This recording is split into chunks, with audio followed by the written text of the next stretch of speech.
Siapa yang paling banyak kena masalah, itu dia yang nantinya akan jadi paling kuat. Setuju nggak? Kalau kita belajar tentang sejarah ilmu pengetahuan, tentu kita mengakui salah satu pemikir sains itu adalah Darwin. Teori evolusinya sudah banyak mengubah pemikiran kita tentang manusia. Ternyata alam ini tuh berubah loh. Survival of the fittest adalah ungkapan bahwa semesta ini akan mencari pemenang yang mampu bertahan dengan perubahan alam. Manusia memang demikian. Secara mental ataupun fisik, hidup kita itu berubah loh karena berevolusi. Bahkan secara sosial pun kita berevolusi.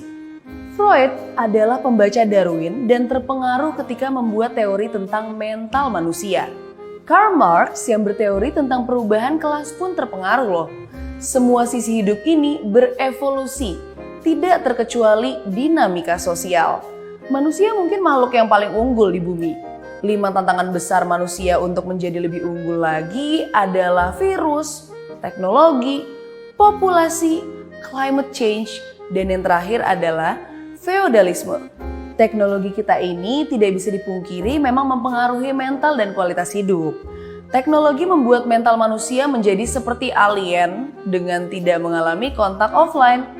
Selain itu, overpopulasi membuat kita kekurangan pangan. Sedangkan feodalisme membuat manusia menjadi berjarak. Banyak juga fenomena-fenomena alam yang terjadi di beberapa tahun terakhir ini. Beberapa di antaranya adalah jumlah sperma manusia dunia yang turun.